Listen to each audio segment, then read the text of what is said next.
So yeah, I think it's a got it button there if you're happy to continue with the recording. Okay, so let's kick off. So hi everyone, and welcome to this knowledge sharing event about ADAPT's Citizen Thinking series. And you're very welcome here this morning. My name is Dr. Emma Clark, and I lead the ADAPT Citizens Thinking project, and you'll be finding out more about the project over the next hour and a bit. So just about ADAPT, ADAPT is the SFI Research Centre for Artificial Intelligence, or AI, and it's for AI-driven digital content technology. So ADAPT is a multidisciplinary centre, which is located in 8 different colleges around the country, and I'm based in DCU. And some of the other researchers who will speak today are based between DCU and TCD, but there are ADAPT researchers based also in UCD, NUI Galway, Athlone, MTU in Cork, and Maynooth University, and yeah, in various colleges around the country.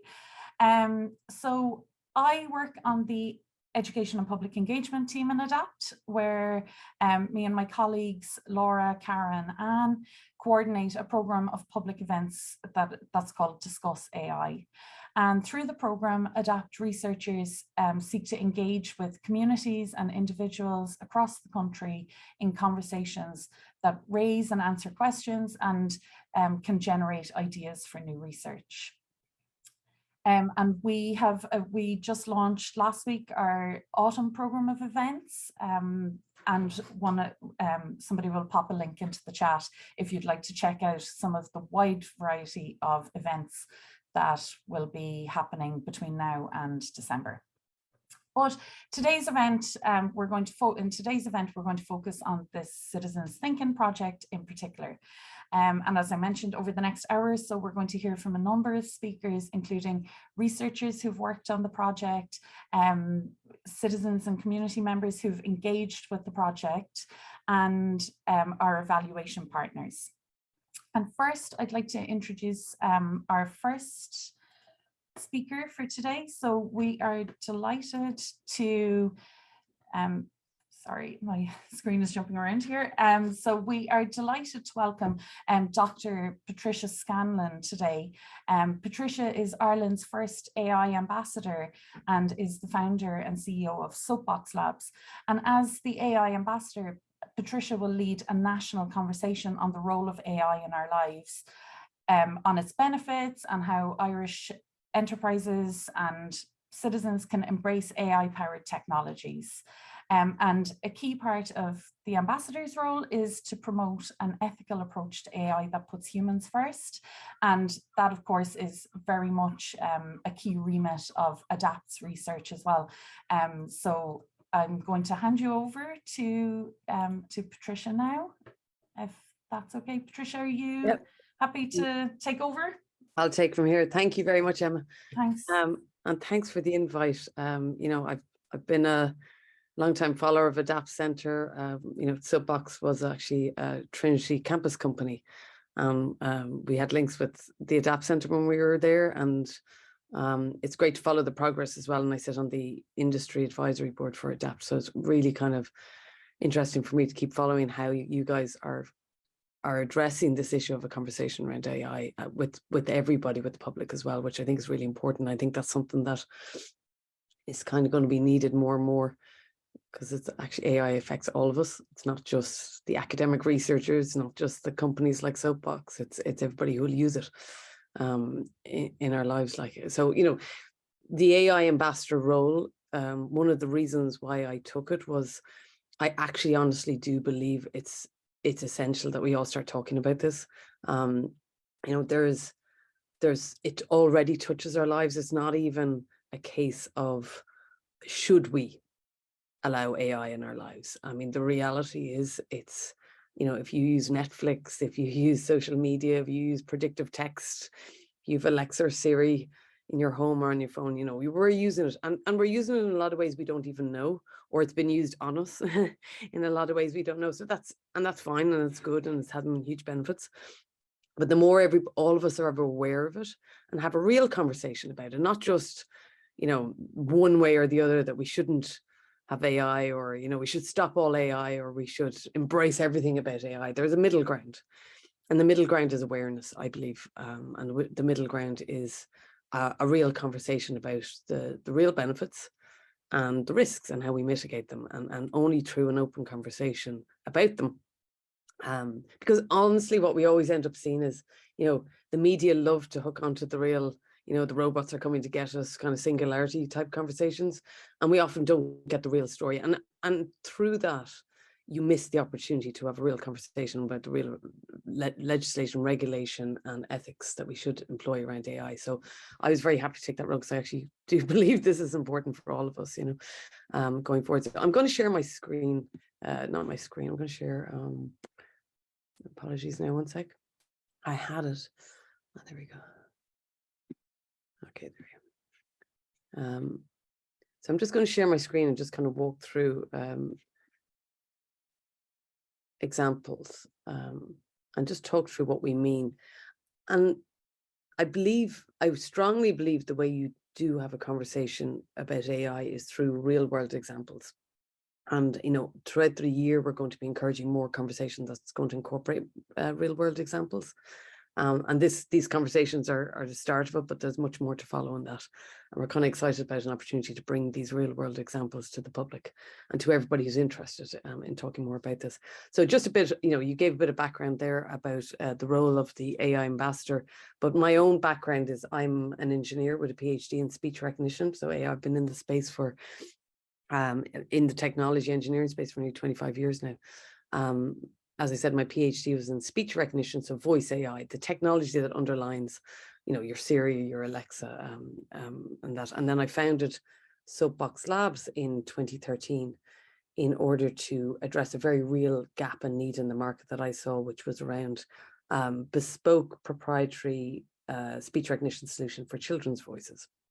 And what we do is we now, 9 years, nearly 10 years later, we're 35 people here in Dublin, and we voice enable third-party products. So we're just the infrastructure, we're the engine, we're the Intel inside, if you want, for other people's products. So they want to voice enable in the education space, toys, gaming, metaverse. We voice enable experiences and products and services for children.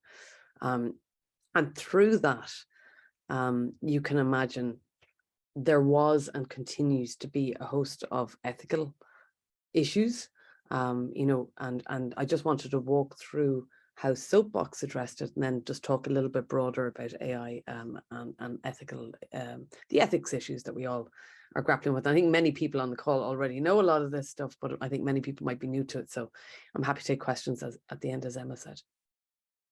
So just to explain voice AI is the future of human-computer interaction. So it's AI where we have had to hack our way into communicating with technology. We started with the dials and the buttons, and then the keyboards and the mouse and the swipe touch, because technology, engines, computers don't understand speech, or didn't understand speech. So we've had to invent ways to surpass how humans communicate, which is primarily through voice and gestures and other forms of conversation and context. But that's where this area is going. So some people do think of voice AI as being Siri or Alexa, and they go, oh, that is voice technology. It's actually not. It's a use case of the underlying technology, which is speech recognition or voice AI, depending on who you want to talk to. Therefore, if you start to think of it that way, the use cases across education, utility, media, metaverse, they're vast, right? So they're vast how we will continue to do this. And it's a super important area, just like many others are. So a good way to explain how, sorry, I'll go back there, is the ethical issues that we faced, and in that context, how other people might look at these, is what our customers cared about and have cared about from the beginning. Obviously, performance and cost. Everybody cares about performance. Everybody cares about cost. Are we the most accurate, and how much does it cost? But honestly, some of the first questions we get asked before that is data privacy and security. And this is going back years. This is not just since GDPR and all the Cambridge Analytica Facebook scandal blew up. This was a long time before that because it was kids' data. And as a parent myself, and many of you will know that whatever we feel about our own safety and what we put into our, whether we drink or we smoke or what we eat or how fast we ride our bikes, when it comes to our kids, we're a lot more sensitive. And it's almost like a bellwether for how the public can feel about stuff in the future. We tend to be more protective over our children. So it surfaced quicker with kids, let's say. The second question we always got asked was, what about bias? And the question wasn't asked in phrase as in bias. The question was, but how do you deal with accents and dialects? And supposing you got a black kid from downtown Chicago, how does the system perform for them? Because equity in the classroom in AI is such a hot topic. And it was obviously with, decades and generations of systematic bias, it's something that everybody in education in the US is keenly aware of, and they have to address, and they're keen to address it. But we talk about it now as bias, but originally when people talk about, but how do you do accents and dialects? And they were honestly the two, once we addressed those two, it was almost like the cost was a third thing you negotiate, which is really interesting, but it's important, right? It's ethical, but the ethics thing tends to come up quicker with children. So there is a plethora of different companies addressing it in so many different ways when we talk about privacy. But it's still coming up. And when we do this article in the Washington Post is very recent, it's only from June this year, about kids' apps spying on them, even though there is GDPR, there is COPPA, huge amount of non-compliance, huge amount of companies don't know what they're supposed to do or don't care. And then what you're seeing on the other side is lots of companies coming up to help with compliance. So these companies are helping companies with their compliance so they don't violate COPPA, they don't violate GDPR, because most people, if you think about it, if you're developing an app, you're not necessarily an expert in data ethics and governance, and often a third-party company can come in and help, and that's really useful and works really well. In the US, they have things called safe harbors, but those safe harbors have to be get government approval to be a safe harbor, but they do auditing.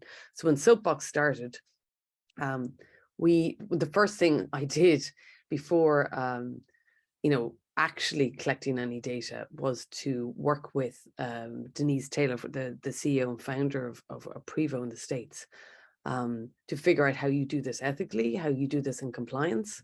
And we get audited every year going forward to ensure that all our new evolutions of anything we do are still fully compliant and within the rights of, so you're not just ticking a box, but you're also, what are the digital privacy rights of children? Just because I tick a box to say I've got, and this is kind of where we move away from, here's the legislation, and then here's like probably a little bit of self-governance about ethics. Just because I say I get permission, what am I doing with the data? And the reality of sometimes these COPPA and GDPR things is the parent ticks a box to allow their child's data to be treated as an adult. And that's kind of a little disturbing if you think about it. You're thinking there's something safe about you ticking. Well, actually, you've just allowed your child to be treated as an adult. There is no special route the data goes to because it's under 13.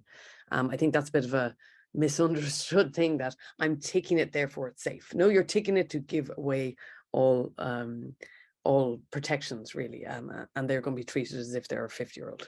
So that's the reality of it. So the idea of data ethics and ethically governing the data and what you do with the data is actually, to my mind, a little bit more important. Just because you can doesn't mean you should.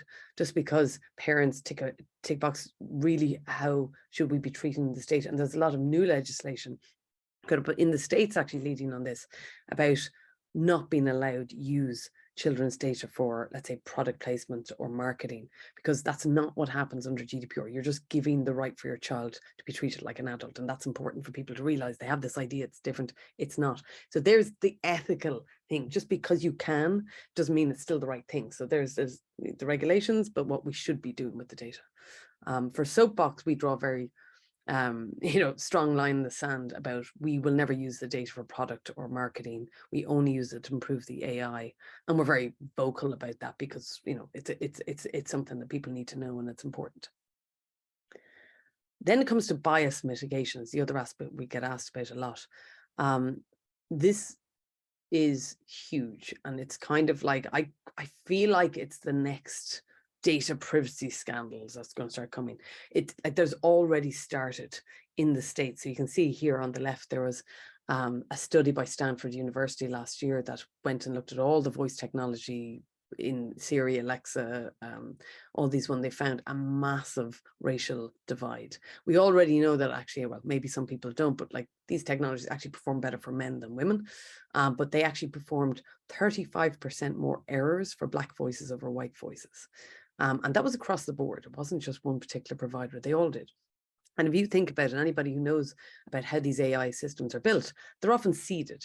They're seeded with some data, but often it's possibly even biased data to begin with. But it's actually the early adopters that actually tend to provide the data to the models, because it's a data network effect, right? It evolves over time. The more usage, the more data, the more algorithms, to a point where I think the Facebook algorithms and models, actually the people who invented them are all gone now. Most people, there's zero explainability with how that works. It's evolved so much. Very hard to fix in the long term. Very hard to fix if it hasn't been fixed, and especially at the volumes that these guys are dealing with, that is now in their models. But what we're seeing in the States now, and often the States is leading a lot in this, particularly because in terms of education, let's say they have a lot of technology in the classroom we don't here on this side of the water. But there's now a new product certification by Digital Promise. Digital Promise are a not-for-profit funded by Gates Foundation and Chan Zuckerberg to prioritize racial equity in AI design. So they do an auditing process on racial bias. How have you addressed bias? How have you thought about it? Have you planned for it? How have you built your AI in order to be able to deal with it? So you're not going to have in a classroom the technology in the classroom performing better for one cohort than another. Because you imagine how damaging that is. You tell a child they're wrong when they're actually right, what that does to confidence, or they're right when they're wrong. How does that affect their education? So, you know, bringing AI, and a lot of educators are so reluctant to bring AI. Sometimes people, end users, we don't care. We're kind of like, oh yeah, whatever, you know, I just want Netflix recommendations. Actually, Spotify is better than this other one. And it isn't really affecting us when it gets it wrong. It's just irritating if you end up listening to country and Western music when you actually really don't like it. You know, that's a different type of annoyance. This is damaging, right, when it comes to education. And the problem is sometimes in the rush to bring AI into the market, people are bringing it to the market without actually anybody testing it. Is there any bias here? So it's beginning to be surfaced a lot more. And it's really important for anybody building AI to say that rushing it to market, yes, you may get there first, but do you have longevity in that market once people start uncovering your bias? You don't. You're probably dead in the water, actually, in terms of some markets, once that's been uncovered, and once somebody else brings a product to market that isn't doing the same thing. So having that plan from the beginning is super important. And that's something we did from the beginning. I think one of the phrases I always like to use was, in the very beginning, I was in New York City when we were starting this. And I remember I had a friend who had some kids in New York, in Manhattan schools, and noting that, like, you know, there was probably only 30% New York accents in those schools. There was actually, you know, British, Indian, Irish, Southern, Californian, you know, French, German. Accents were so diverse in socioeconomic as well as where people were from, and accents, dialects. That was really important if we're going to build it to get this right, was to build it for to ensure that it was going to work for everybody, or we wouldn't have a product that would be used in schools. So that was super important. We were actually this is a new certification. I'm going to say, I'd venture to say this certification type thing will start happening a lot more on bias as well. So we'll see it over this side of the water, hopefully in products. It'll be coupled with the EU AI Act, but there will be a lot of, sometimes in some of the use cases that aren't deemed high risk, that some people will volunteer for these certifications, because it's really powerful in your own, actually, to be frank, marketing, to be able to sell into market, say, no, we've actually addressed this. We've invested in ensuring that there's a lack of bias in our system, and therefore we stand apart from the competition. So in a social point of view, it's really important to do this, but also for business. And that's one of the things as AI ambassador, I want to get across, that doing these things right, actually good for business. And imagine if Ireland as a whole could start looking at this as going, actually, sometimes rushing things to market, yeah, maybe cheaper, maybe quicker, but is it really good for business? And eventually, if Ireland could be known for our abilities to bring products to market, have addressed these, and we're not the cheap and dirty approach that will get called out eventually. So that's just a very high level about a couple of things we're faced with, which I think is kind of useful to give a bit of context about ethical AI. on AI systems in general, I always like to show this diagram. It's what I say here, what companies think AI looked like, but it's actually what most of public non-experts, or sometimes people who are non-technical, or some, even to be honest, even some technical people think this is AI. Yes, you use data, you build some models, and you get some value. Great, sure, fine. Why don't we do this quicker? Why don't we get it out there? What's the problem? Don't get it. And it's a really good diagram here that I actually stole from the internet, but I think it's really, really good by, this is actually what it's about. So people in research, people in deep tech companies and technology companies, and people working in the space know this, but often a lot of people who are making decisions don't actually know what goes into it. So when we're talking about data, where did you get the data? How did you source it? Did you synthesize it, or is it real world data? How did you clean it, normalizing it? How did you engineer it? How do you scale it? How do you take out the relevant data out of it? How did you label it, annotate it? Was that all of those steps done in the right way?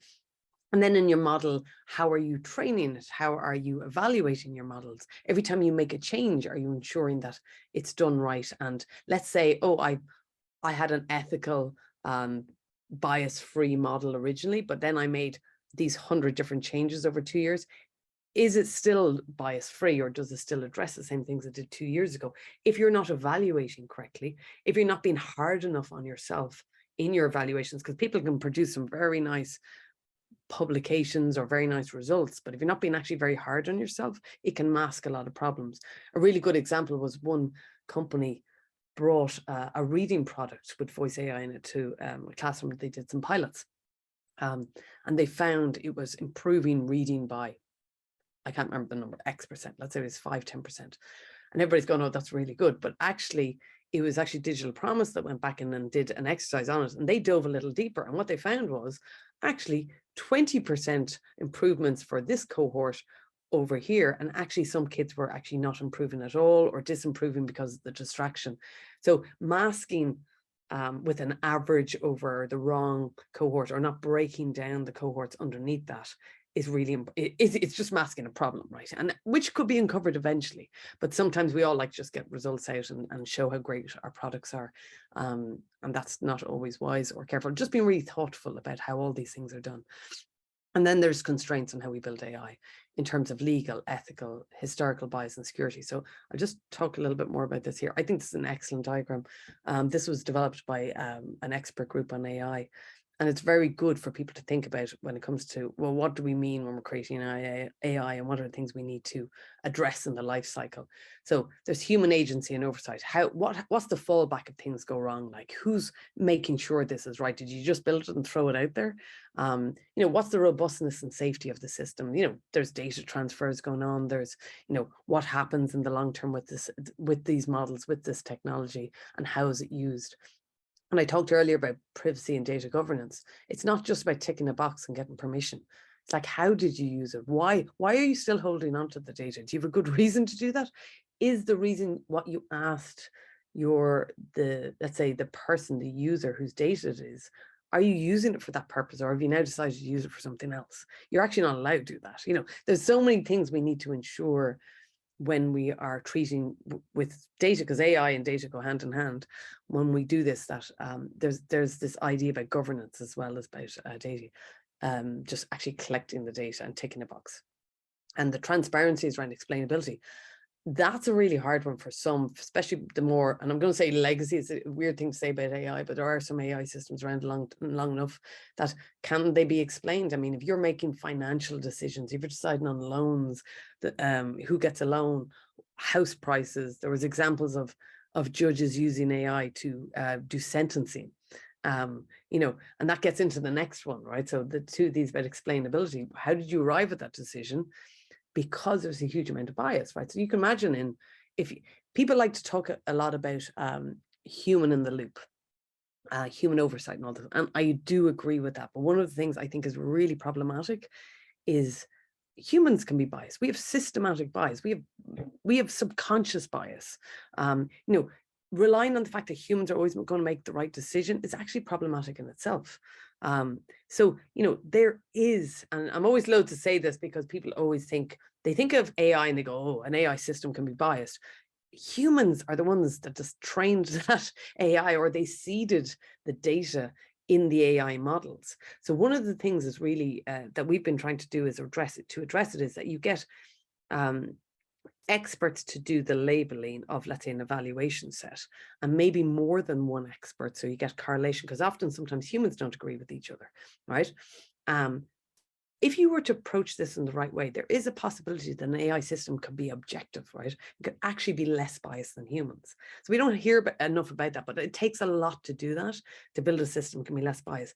So discrimination, fairness, we have to be really careful when we don't say, right, I'm going to build some AI models, and we're going to take all this historical data, and look, it's already labeled because humans were labeling it for years. Brilliant. Humans labeled it, fine. We'll just stick it in there. And all of a sudden you've taken systematic bias and put it into a model, and then expecting, because there was some human oversight in it, that it's okay. Has that thought process come to? How do you know that you haven't introduced subconscious bias, conscious or subconscious bias, or systematic bias? Are really important things for us to think about. And is this approach sustainable? What about environmental? How is it affecting society? Is it a positive thing? And there's a huge amount of issues now around, obviously, what are the ethical use cases of AI? It's not just that we can. Just because we can doesn't mean we should. Just because you could stick a CCTV camera up and you can do it, you can track people around the city, should you? That's been hotly contested in the EU at the moment. And obviously, conversations are warranted in this. The EU AI Act is not in stone yet, but it will be, actually, and it will be an evolution over time, and it will be refined. But these are all ongoing discussions at the moment. And then accountability, I think we all understand how that works. It feeds into this. I just think that's a really good way of thinking about the challenges around AI. And the stakeholders are, academia, doing the research on it, industry, doing research and doing the deep technology and bringing it into product. We're bringing AI into state bodies and creating a lot of good impacts there, but it's also the public. So these are all the people who are interested in this. But there's different ways of approaching it. So you've got deep tech, which that can be academia or industry, are developing the deep AI models. But then you have a lot of companies that are just using AI models. They're using third-party AI, and they're creating innovative products. They're creating efficiencies and processes, and it's great. Not everybody has to build the models themselves. And then you have end users, all of us using AI, whether we know it or we don't know it. And they're all the people who are interested and need to be thought of when we have these conversations. So I'll just keep an eye on the time there. Yeah, Patricia, sorry to cut in. I think we're coming up to time there. Okay, Grant. I can just finish up there. Sorry. Yeah. Okay. But yeah, sorry, I think I thought I'd a little longer. Sorry, that's okay, fine. Sorry about that. But on that, the point that that was really interesting, the point that you were just making about, bringing the different stakeholders together. Actually, so I'm going to show a short video here, and I'm aware that there's questions in the chat. So we might come back to the questions in the chat at the end, or Patricia, if you fancy typing in answers to the chat, that you can no problem. Do that as well. But then when so I'll play the video here, and then I'll hand over to PJ, who'll talk a bit more about that, bringing in the stakeholders idea as well.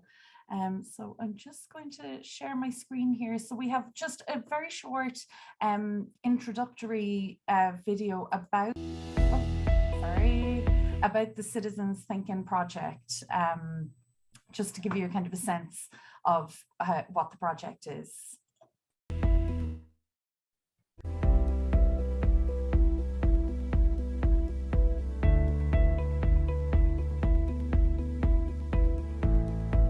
I'm Dr. Emma Clark from the ADAPT Education and Public Engagement team. Together with other members of the ADAPT team, we run the Discuss AI Citizens Thinking series.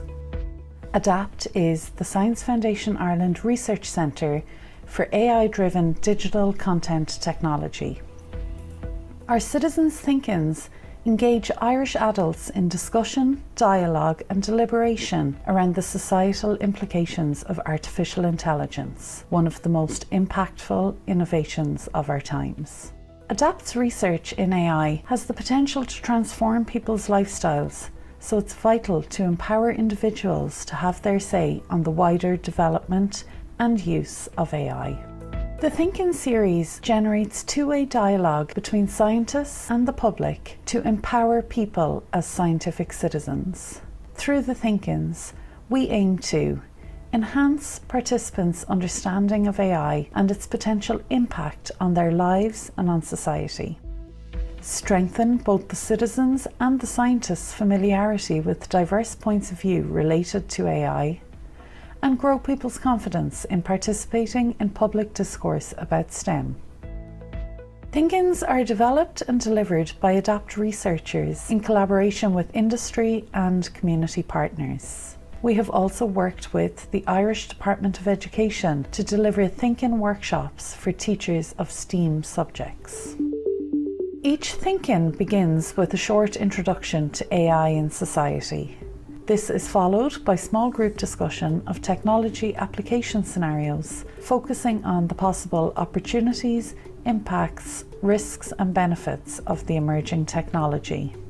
At the end of the discussion, each small group reports their thoughts and recommendations, and the whole group reflects and deliberates on the overall ideas. Thinkin' discussion scenarios focus on aspects of AI, ethics, privacy and civil liberties. ADAPT researchers co-create discussion scenarios with target participant groups to ensure that they're engaging, thought-provoking and relevant to their daily lives. Past Thinkin' scenario topics include discussions about health information, data privacy and smart home technology. Thinkins were initially designed and tested through in-person events. However, we've also delivered Thinkins online and in hybrid mode. Evaluation of the in-person and the online Thinkins reveals that the scenarios help people to engage with STEM research and participants feel more confident discussing STEM topics afterwards. Contributors find that their understanding of the potential impact of AI on their lives and on society is improved by attending. Participants enjoy the events. Researchers find that the insights and feedback from public participants are relevant, inspiring, valuable and useful. ADAPT will continue to collaborate with stakeholders from community and civil organisations, industry and government to encourage other organisations to leverage the Thinkin' format to foster discussion, dialogue and deliberation around the societal implications of emerging science and technology. If you are interested in collaborating with us or hosting your own Thinkin', the ADAPT Thinkin' website contains information and resources including evaluation reports, discussion scenarios and Thinkin' hosting guidelines. Follow us at Discuss AI on Twitter and Instagram and sign up for our mailing list at thinkins.adaptcentre.ie.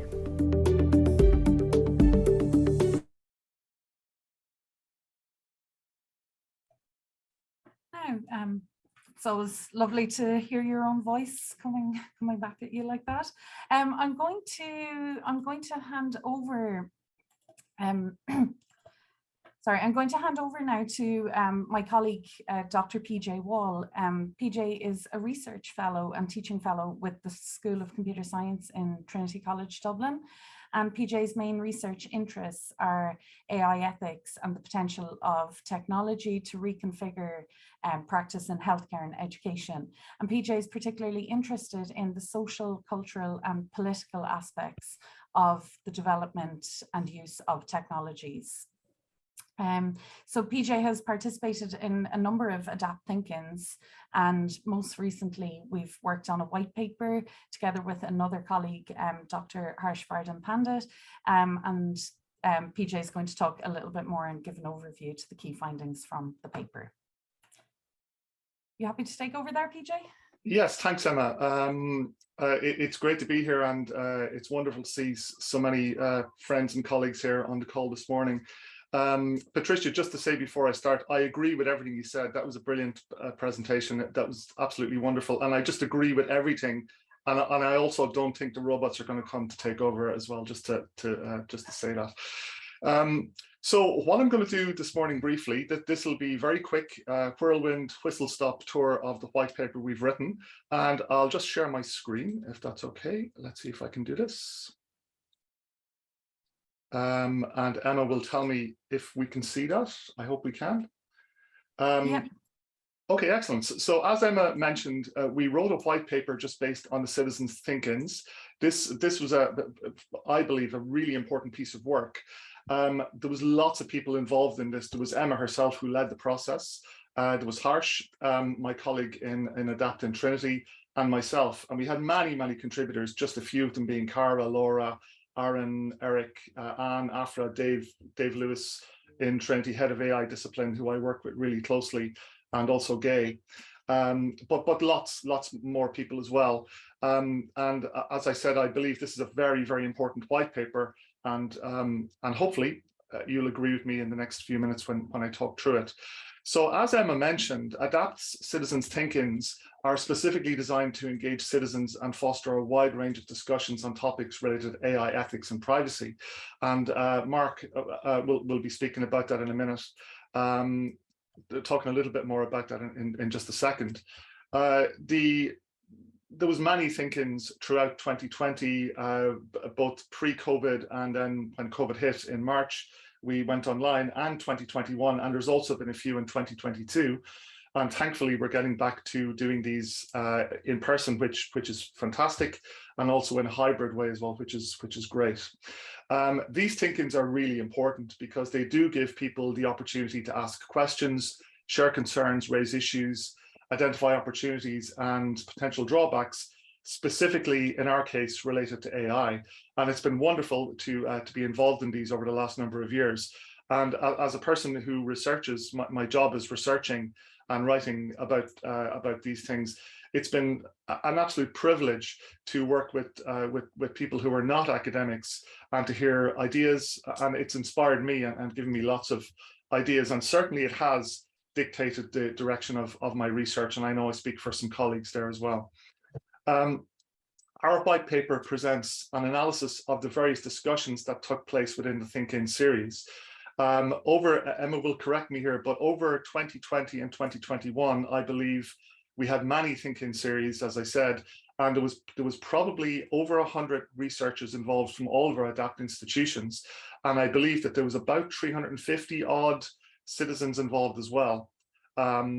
So we do talk to a lot of people, and we had a lot of input to our Citizens Think-In series. The broad topics that emerged across 2020 and 2021, and probably actually 2022 as well, can be broken down into three very broad categories, and the white paper discusses these in far more detail. But just to give you an idea, they relate to topics around trust and privacy of AI, as Patricia covered in her talk, control and decision making around who controls AI and what decisions it's made, and all of the biases again that Patricia talked so eloquently about just a moment ago, and then governance and regulation. So who's governing, who's regulating, what are their biases, and how are they doing it? And again, it's interesting looking at the questions coming into chat, because the questions are about these three issues. So the questions actually reinforce exactly what we've discovered with the Think-In series over the last 3 years. I won't go into any more detail about those, but the white paper also makes a series of recommendations for stakeholders, and we view our stakeholders as citizens, probably most importantly actually citizens, but also ourselves, academia, policymakers and industry.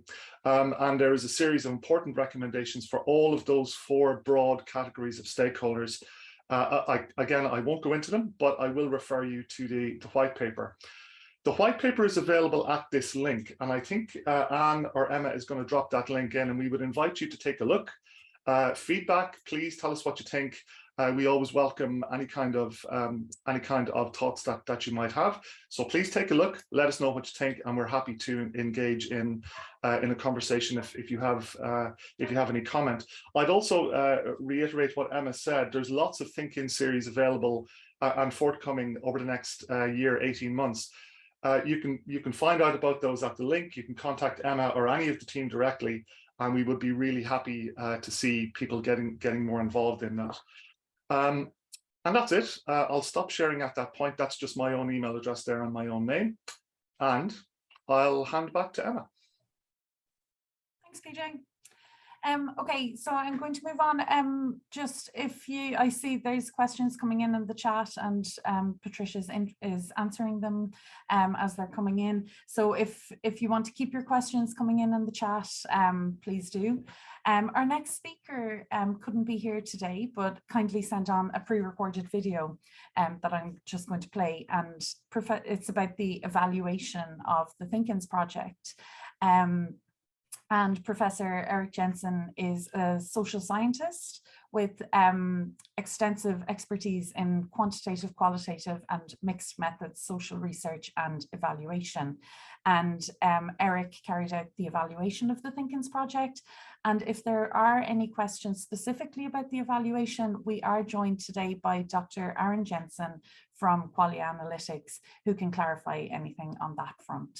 So I'm just going to share my screen. Hi, my name is Eric Jensen. I'm going to be presenting the evaluation for the Citizens Think-In project that's been run by DCU's ADAPT Center. So I'd like to start by presenting what we found from the citizens part of the data collection that we did. We collected data both from citizens who participated in these events as well as from researchers. And so I'll start with the citizens, and then I'll present findings from the researcher data collection to give you a sense of what we learned. So we also wanted to understand people's attitudes towards artificial intelligence research, which was the core kind of substantive focus for these events. And we wanted to see whether there was going to be any change in those attitudes over time. So we have these attitude measures. These come from what's called a semantic differential. People are given an adjective pair to give their answer on a scale.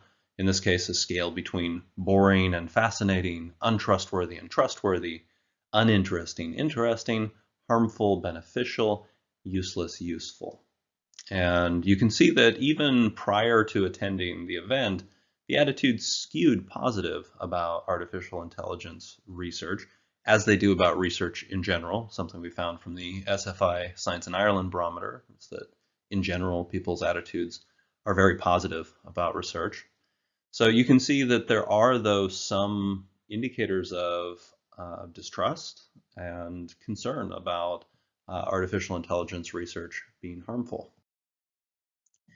And one very interesting finding here is that the responses in general, like on some of these indicators, the responses became more positive. So there was more of a view that AI research is fascinating after people attended, and people's concern that it was harmful reduced, or at least moved to a more neutral position on that. But for trust, untrustworthy, that figure actually went up, and that's quite a striking finding. So here we'll go through the different changes we can see from pre to post in the attitudes. So it dropped from 11% of people saying that AI research is boring prior to the event to 6% post-event. And there's an increase in people saying it was fascinating. That's because it's on a range between boring and fascinating.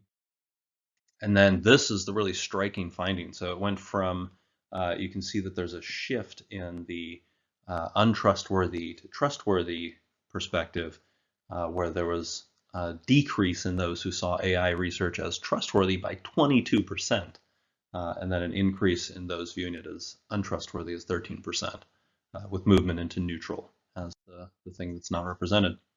For uninteresting to interesting, you can also see the shift that people think it's more interesting after having participated in this event. So more fascinating, more interesting, but less trustworthy when they think about AI research. And there's a shift from harmful to beneficial, but you can see a lot of the shift was out of harmful and into neutral as their point of view.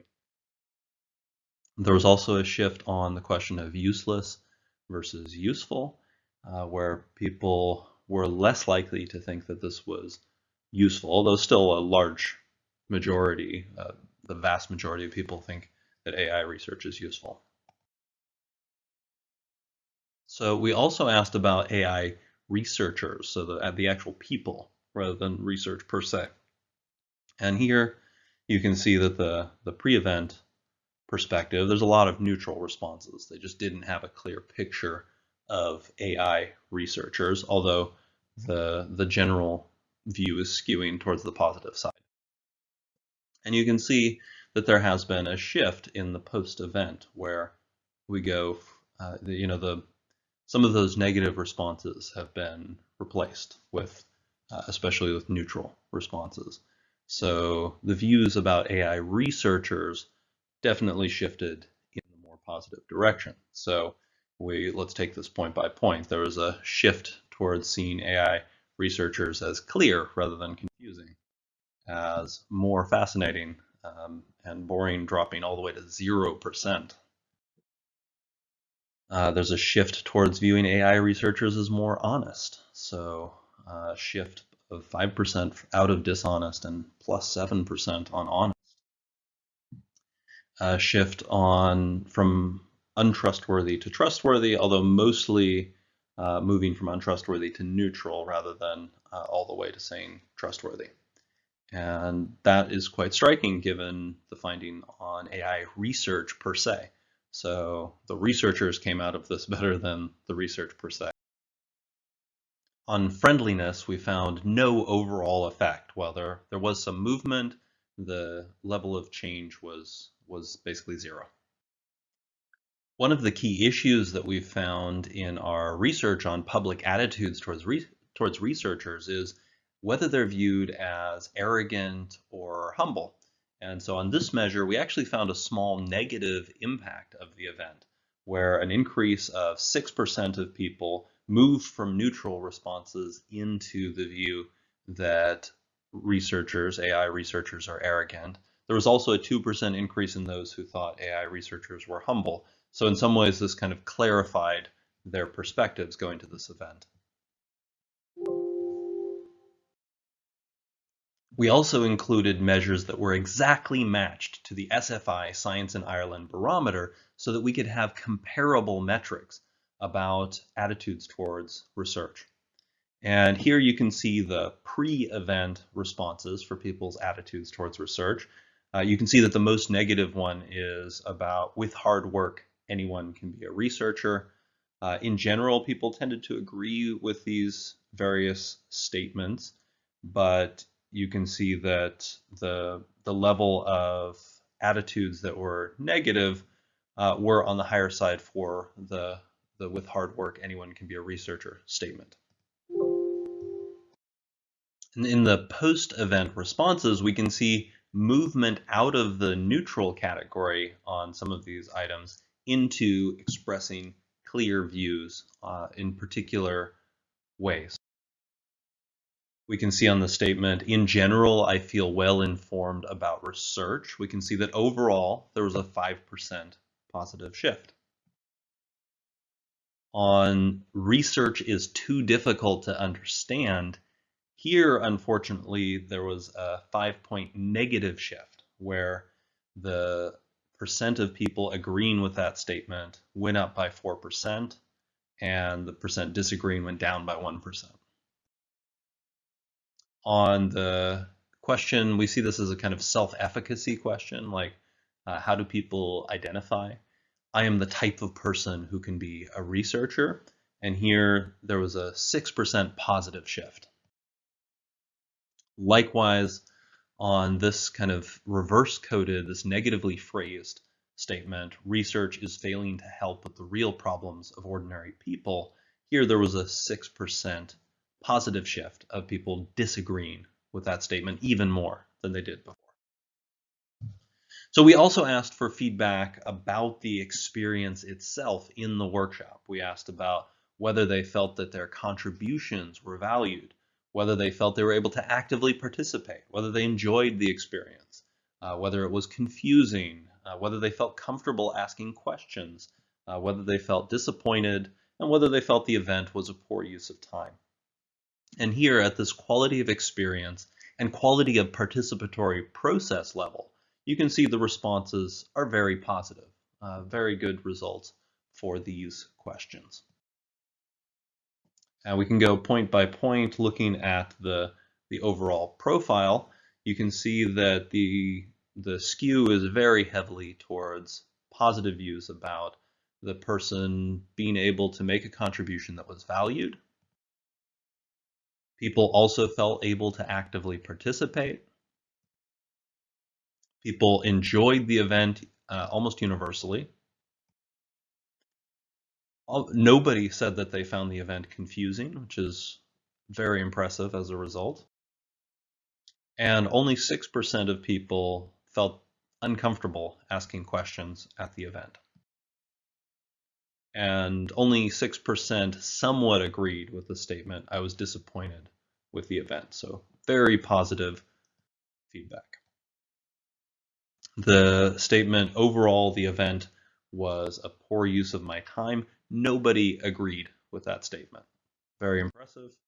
And we also asked about how people followed up from the event. Did they do anything to follow up? And here there were follow-up activities that people did. You can see quite a range of follow-up activities, including looking for more information, talking with a friend about what they learned, what they came across in the event, having conversations with colleagues and with family members. So in conclusion, the results show clear potential for this format to deliver something that both has value for public participants and is beneficial for researchers. The attitudes of researchers about the experience were very positive. We can see a clear shift towards valuing the public's perspective more in terms of the development of research. There were some nuances in the findings in terms of how public attitudes shifted, and also a need to develop a more inclusive audience participation strategy. Thank you. Any questions that you might have, if you want to pop them in the chat. And just to say that there is a longer version of this, of Eric's analysis, that we're happy to share if you're interested in finding out more. And one of the things from this shorter version was, that we didn't hear about was just in terms of the researcher's perspective. So there were findings of how the researchers found being involved in the events. And the evaluation did find that it was a very positive experience for researchers, and 89% of the researchers involved felt that a think-in was a good way of engaging with members of the public, and that they found the feedback that they received from the public was relevant, useful, valuable. Each of those was 100%, and then inspiring 89%. So this indicates that it is a useful format for, that think-ins are a useful format for public engagement with research. So I'm going to move on just in the interest of time, and I'm delighted to be able to introduce Robert Joyce today. So Robert is a blogger at 30minutelife.com, where he shares how he lives with chronic illness. And since starting his blog, Robert has become active as a patient advocate, advising public and private organizations on how to include the patient and the public in their activities. And Robert joined us last year at one of our health-related co-creation workshops and subsequent think-ins, where we explored the question, what is my health information? And I'll hand over to you now, Robert, if that's okay. Yes, so thank you very much for this opportunity. When I was invited to be part of the think-in over a year ago now, I was extremely interested to take part, because 10 years previously, I had a phone call from somebody in the health service asking me how they wanted to, they had gone through my medical records in the hospital, and they found that I had 5 or 6 different files of my health records in different folders. And they wanted to consolidate them, but it hadn't been done, and they needed to go through and ask me if that was possible. And it made me realize that my health data is all over the place. And when it becomes electronic, I was hoping that things would be an awful lot better, that I would have better access to my health information. And I took part in this event, maybe to see if there was some resolution to that problem. Then I went to the event, and it was so much more than I thought, because they were talking about how we would use that information and how we would collect the information in an electronic form to improve our general health. We're asking lots of detailed questions that I actually hadn't thought of. And by interacting with the other people within the think-in, I learned things, and it sparked me into thinking about my health data in a completely different way. First of all, it can be extremely useful for researchers to develop maybe therapies or medicines that will make my quality of life and other patients like me, our quality of lives, better. But also the idea of bias, and I was very interested in hearing what Patricia was talking about earlier, on how the root of the data, and particularly she was talking about children, but when you're talking about healthcare, again, how that health information is gathered, the route that it goes through, and what are the safeguards in it. And there's a lot of doubt in that equation. Who controls it? Is it the GP? Is it the hospital? Is it me, the patient? So these are very important questions to get resolved. But also, as a patient, I have my Apple Watch here, and I'm, looking at my steps and how well I sleep. But is that really accurate data? And is it suitable for that information to come into the equation?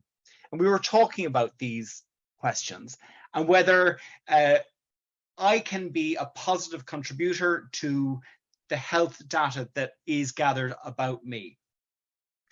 Also, bias was another thing that we were talking about, and Patricia mentioned it earlier. We're talking to doctors, and they are human, they make mistakes, but they also have inherent bias on when you present with a particular symptom. They might assume that it is associated with something that is commonly seen by them.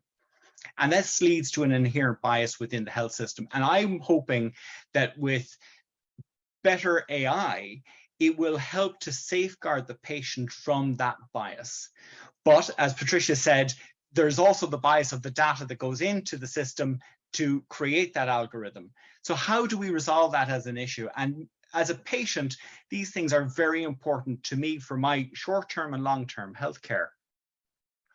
I really loved the process of having experts in the think-in letting me know and answering the questions that the group had about what we mean by the various terms along the way. And as the public, we have maybe a different perception of the word than the researcher has. And creating that dialogue, I think, is really important. What I learned from this experience is my voice actually is important. As a result of what happened in that think-in, different scenarios were created, and those were used by IPOSI's citizens jury that they did on health data and health information. And that jury deliberated, and I think Derek Mitchell is on the call here as well. That has been an extremely positive experience for me. I was involved with that setting up of that citizen jury. And the output of that can help guide academia, but also governmental organizations and law on how we should be managing health data. So it's incredible that me, as somebody who didn't maybe know as much as I thought I did at the beginning of the process, becoming part of this think-in, can see how what we have learned and what we have shared as the public can eventually go to a point where it is going to help with improving the general environment in Ireland for health data. And I think that's an incredible way that an individual who doesn't get involved with this type of thing or doesn't understand it can actually influence its outcome as we are educated along the process. So thank you very much for letting me be part of that thinking, and I would very much welcome to be involved in other ones again. Thank you, Robert, and thanks for explaining so clearly kind of what you got out of it. It's really great to hear, actually, from your perspective. And I'm going to hand over now to Professor Mark Little, who was also involved in that same thinking, but from the kind of the research aspect. So I think it'll be an interesting contrast there about the experience from the research side.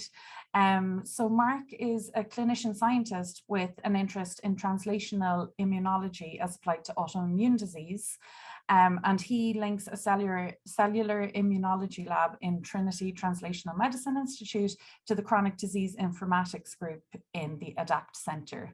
And Mark, I'll hand over to you from here. Sure. Thanks very much, Emma. And so I'm a professor of kidney disease in Trinity College, and I'm also a PI in the ADAPT Centre and one of the education and public engagement leads for the ADAPT Centre. And I was involved in the two of the think-ins last year around what is my health information. And just to give a bit of context, actually what I'm going to do is just turn off my virtual background there, so you can see what the hell I'm trying to show.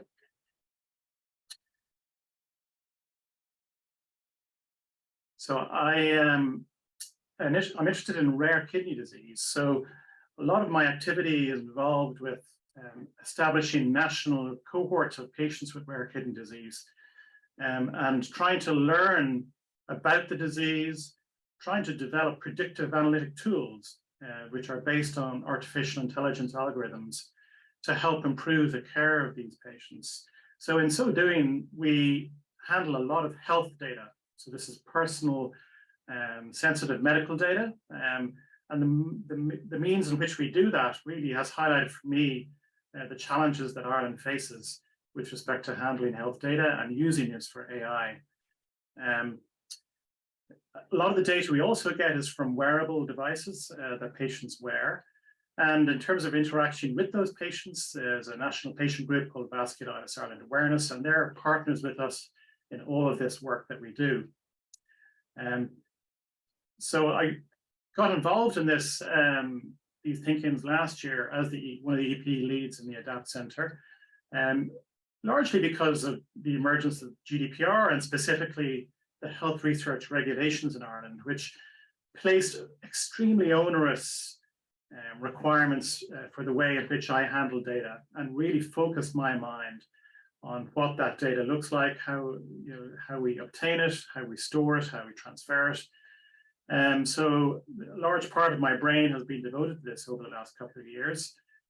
So I was involved in these two think-ins, and the first kind of observation I generally say about this is that the team in DCU is absolutely fantastic, because it really putting these events on is highly complex, and there's lots of stuff behind the scenes, and these guys are really excellent at bringing it all together and making it look entirely seamless at the front end.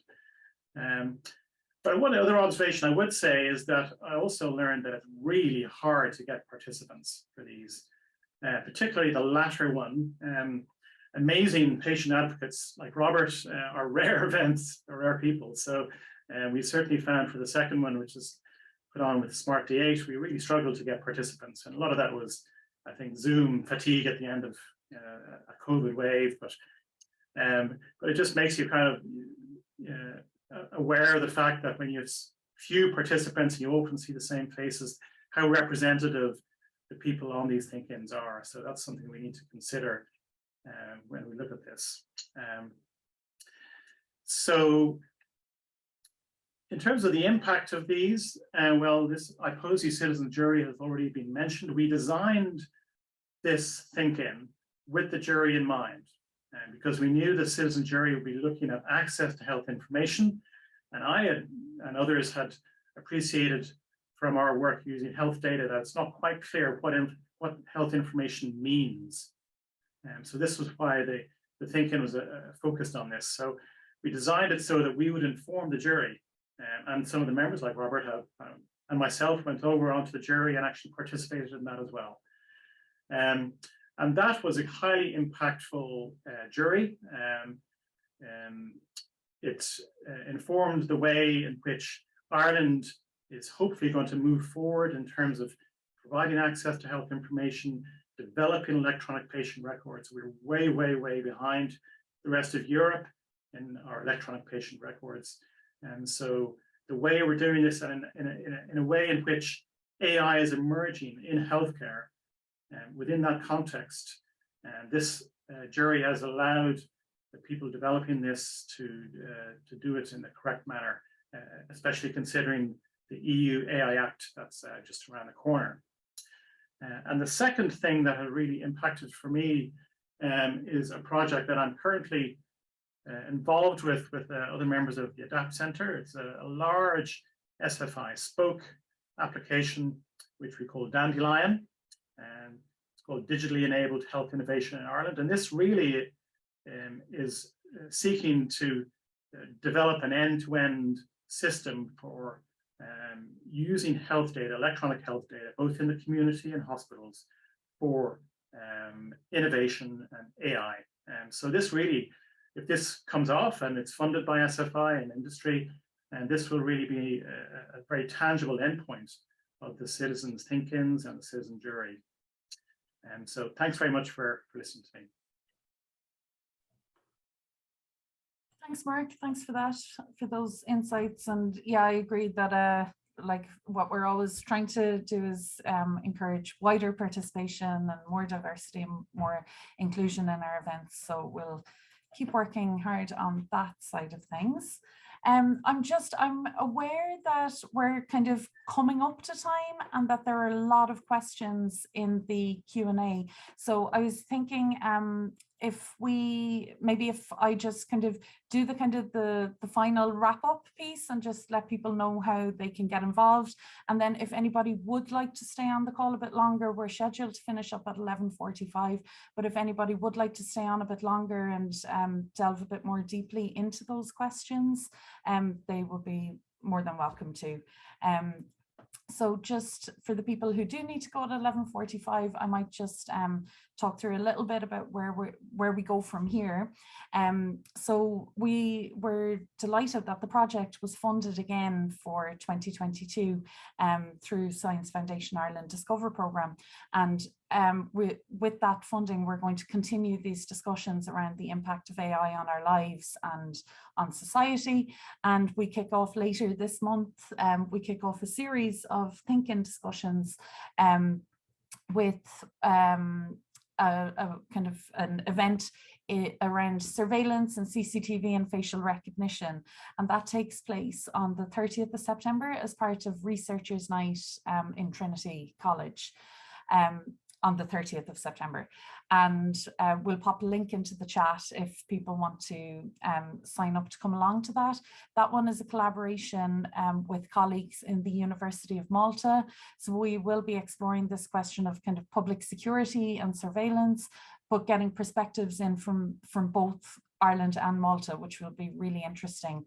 And another collaboration that I'd like to highlight is for Think-ins, we'll be working on Think-ins with the Sign-On project this November.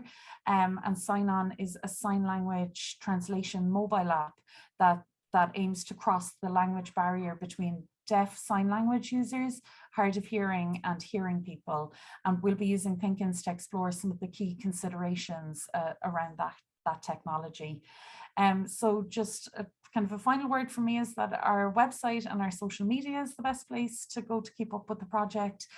We have a whole section on the website.